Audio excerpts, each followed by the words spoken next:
BNP সভাপতি মাসুদ এবং তার ভাই রবিউল বাহিনীর প্রধান রবিউল তাদের নেতৃত্বেই জনগণের সামনে তাদের আক্রমণ করা হয়। বাড়িতে নিয়ে সেখানে দড়িতে বেঁধে রাখা হয়। মোশাররফ হোসেন ভাই ধানের শীষের প্রার্থী। বিভিন্ন প্রোগ্রামে আমরা একসাথে স্টেজে বসেছি। গতকাল রাতে ভাটগ্রাম ইউনিয়নের ভুসকর গ্রামে আমাদের জুলাই যোদ্ধা, জুলাই যিনি চোখ হারিয়েছেন, আসাদুল্লাহ গারিব, যিনি আমাদের পাশে আছেন, তিনি গণভোটের আয়ের প্রচারণা শেষে তিনি বাড়ি ফিরছিলেন। ঠিক সেই মুহূর্তে ভুসকরে সেখানে স্থানীয় বিএনপি নেতৃবৃন্দ, বিশেষ করে লুৎফর মেম্বার সহ একটা গ্রুপ তাকে আক্রমণ করে তার হাত ভেঙে দেয় এবং সে জিয়াউর রহমান মেডিকেলে ছিল, একটু আগে এখানে এসেছে। আমি জুলাইতে আমার ডান্সক হারাইছি। আমি গতকালকে ভোটের প্রচার শেষ করে বাসায় ফিরছিলাম, আমি একাই ছিলাম। আসলে আমার যে গ্রামে আছে ভুসকর গ্রাম, সেই ভুসকর গ্রামে আমি যখন ভিতরে ঢুকি তখন দেখি বিএনপির একটা মিছিল চলতেছে, প্রায় 150 জন হবে তারা।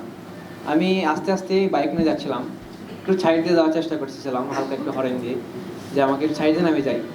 আমি যখন সামনে দিয়ে এগেছিলাম তখন হঠাৎ করে তারা অকথ্য ভাষায় গালাগালি করার পরে এক পর্যায়ে পেছন থেকে একজন আমাকে এসে বাইক থেকে লাথি মেরে ফালাই দেওয়ার পরে আমি যখন উঠে দাঁড়াই তখন তারা এলোপাতির এসে মারার চেষ্টা করে।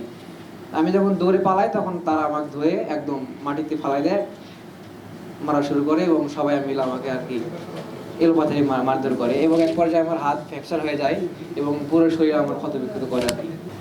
একই সাথে রাত 9:30টার দিকে একেবারে দুর্গম একটি গ্রাম, যেটি বলে পার্সুন গ্রাম, কোনো রাস্তাঘাট নেই ঠিক মতো, এই গ্রামে আমাদের কর্মী ফারুকের নেতৃত্বে কয়েকজন সেখানে গণসংযোগ করছিলেন। এশার নামাজ পর থেকে শুরু করেছিলেন। তাকে অনেকগুলো মামলার আসামি, অসংখ্য মামলার আসামি, সেখানে স্থানীয় নেতা সম্ভবত মাসুদ বিএনপি সভাপতি মাসুদ এবং তার ভাই রবিউল বাহিনীর প্রধান রবিউল, তাদের নেতৃত্বেই জনগণের সামনে তাদের আক্রমণ করা হয়। সেখানে তাদের মাথা ফেটে যায়, আমাদের কাছে ছবিগুলো আছে। তো এরপরে তাদেরকে সেখানকে মারতে তাদের বাড়িতে নিয়ে যাওয়া হয়। বাড়িতে নিয়ে সেখানে দড়িতে বেঁধে রাখা হয়। স্থানীয়ভাবে তারা সমাধান করার চেষ্টা করেছে, কোনো সমাধান হয় নাই। তারা প্রশাসনকে জানাচ্ছে, আমি জানার আগে প্রশাসন এটি জেনে ফেলেছে। তারপর প্রশাসনের সাথে কথা বললাম, এসপি মহোদয় জানেন, স্থানীয় প্রশাসন জানেন।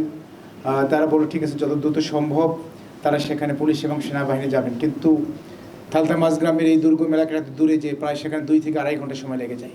যে এলাকাটি থালতামাজ গ্রাম, এখানে কিন্তু আজ থেকে অনেক দিন আগে প্রায় 12টি বাড়ি ঘরে আগুন দেওয়া হয়েছিল। স্বাভাবিকভাবে মানুষের তাদের প্রতি রাগ ছিল।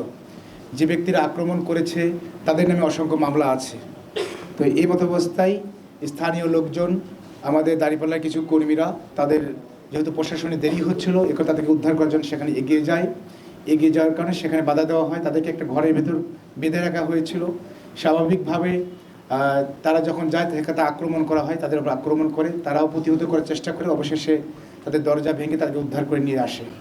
তো এটি ছিল গতকালের ঘটনা। গতকাল একজন বিএনপি নেতা একটি পিস্তল সহ গ্রেপ্তার হয়েছে, কিন্তু তার মতো অসংখ্য রয়েছে, ডজনের ওপর ডজন রয়েছে যারা এরকম অস্ত্রসহ ঘোরাফেরা করছে। একজন সম্ভবত অ্যারেস্ট হচ্ছে মাত্র।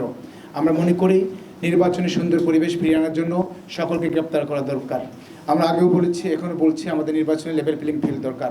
আমি ব্যক্তিগতভাবে আমাদের সাথে যিনি প্রতিযোগিতা করছেন, প্রতিপক্ষ যিনি আছেন, মোশাররফ হোসেন ভাই ধানের শীষের প্রার্থী, তার সাথে আমার ব্যক্তিগত সুসম্পর্ক রয়েছে। বিভিন্ন প্রোগ্রামে আমরা একসাথে স্টেজে বসেছি, কথা বলেছি, তাকেও বলেছি, তিনিও বলেছেন আমরা কারণবন্দি গ্রামে যেন কোনো মারামারি না হয়, এটি আমরা দেখতে চাই না। মারামারি হোক না, এটি আমরা চাই। কিন্তু আনফর্চুনেটলি গতকাল যেটি ঘটেছে, যা এটা কোনোভাবে মেনে নেওয়ার মতো নয়। এখানে কয়েকজন অনেক আহত হয়েছে, আমাদের লোকেরা আহত হয়েছে, ছবি এসেছে। আমাদের জুলাইয়ের একজন যোদ্ধা তার চোখ হারিয়েছেন এই অল্প বয়সে, আজকে তারা রক্তাক্ত হচ্ছে। আমরা চাই প্রশাসন অনতিবিলম্বে এটা ব্যবস্থা নেবে এবং এর সাথে জড়িত যারা সন্ত্রাসী তাদেরকে গ্রেপ্তার করবে।